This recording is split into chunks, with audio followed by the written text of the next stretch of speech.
Hi, this is the Lay Evangelist program with the Anglican Diocese of Edmonton.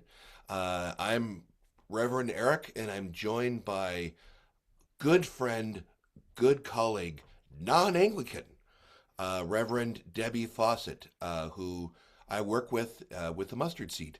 And we're both chaplains, but yet our worlds are incredibly different. And so I will be asking her my questions of three concerning evangelism. She will be sharing her answers, but then before we get into those book of three, the questions of three, sorry, blah, blah. I first want Debbie to explain just kind of what her work is and what she does, and you'll be impressed. Thanks, Eric. Thanks for inviting me to join you in this little project. Um, as you mentioned, I'm a chaplain with the Mustard Seed. My title is Women's Reintegration Chaplain, and I support women who are leaving federal prison. So most of my work is in the community once they get out, but the foundation of our relationship often starts within the walls of the prison. So we have a support group. I'm able to access some of the other resources the Mustard Seed has, like clothing and household items for when people are starting over. And the chaplaincy piece is doing it all from a place of deep belief that every person is created in the image of God, worthy of dignity and respect. I was thinking of this conversation last night, and when we were trying to name our program at one point, asked for some suggestions. Lots of people said like second chance and things of that nature. And I thought, oh my gosh, we all need more than two chances. It's like the 70 times 7 society. Maybe that's what we should have called it. Um, but yeah, just journeying with people as they look to rebuild, reclaim, renew their lives. That's awesome. Okay, I said that's awesome. That'll be the last time I'll say anything positive or negative. Because well, the rule is I You're just have going to to be be neutral? impartial. Yeah, I have to be really neutral on these upcoming three questions. So Okay. yeah, and so I'll try really hard. It's easy if I don't like what you're saying. I can play a poker face. It's when you say something exciting that I kind of blow it. So I'm going to try not to. So the first question, Debbie, what is the gospel? Well, the gospel is good news. And what is that good news? It's that we are not stuck in the place that we are with our mistakes, with our downfallings, with our sin, with the way we've disappointed ourselves and others, the way we are maybe estranged from God. We're not stuck there. We don't have to stay stuck there. The good news is that there is a way, there's a way out. Fantastic. What is evangelism? So uh, just finished kind of, I read this book years ago and I just found it on my shelf recently.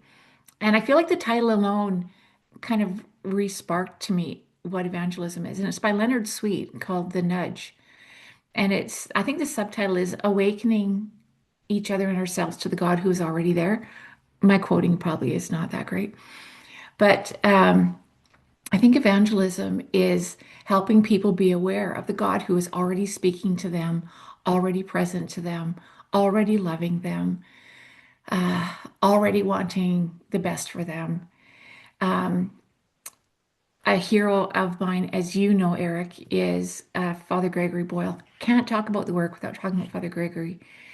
Um, he talks about someone coming to uh, his work down in California and saying, I want to volunteer. I've got a message. These people need to hear. And he's like, oh, geez. Again, probably not a direct quote, but anyways, he's like, come back when you don't have a message. And I feel like that the best evangelism is not going with a message, it's going to see and to speak and to affirm what God is already doing. Because God is always at work, always drawing, always wooing, always loving.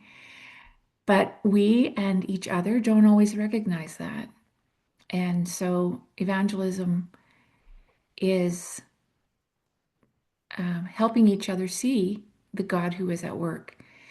I remember in my pastoral training being, looking at the work of hospital visitation and uh, and someone defined the work of the person going in as a pastor to a hospital room is just to see and speak or somehow translate what God is doing in that situation. And I think that's evangelism. The last question: has there ever been a story in your life that you can tell where you've experienced the gospel or evangelism? Yeah, you were kind enough to give me the questions in advance, so I have been mulling this over, and I am, and different people sort of came to mind, but there's one lady, I'll call her Cindy. Um, she had been using drugs, selling drugs. That's what sent her to prison, was selling drugs. And when she was in the life, she did not know how to get out of it. And she said she couldn't even envision a life for herself beyond it because she didn't know how to get out. She thought she was irrevocably trapped in this life that she hated. And so she had gathered what she needed to end her life, laid it out on the coffee table, and then had an errand to do before. And she went out. And while she was out, she got arrested. And arrested in the literal sense, the metaphorical sense, um, and came to prison. And in the course of her incarceration, uh, experienced evangelism and experienced the gospel and realized there was a way out of the life that she was in. I will also give a little plug for prison programming, which offers people the tools to envision a different way of life. Not everybody is interested in that, but some that are find it transformative. So it was this beautiful combination of all these things. And Cindy is living a life she never dreamed of and experiencing a relationship with God she didn't know was possible. And um, another Father Greg reference is he doesn't speak so much about people being transformed in and of themselves as returning to themselves. And I've heard this reiterated in the women that I've come to know over the years that say, I just want to go back to myself. And Father Greg says, each one of us is exactly who God had in mind when he created us. And when we think of trauma and well, trauma, I mean, that just sums up a lot of it, but that disfigures us and makes us unrecognizable even to ourselves. I believe the gospel is God saying, let's go back to who you really are, who I made you to be.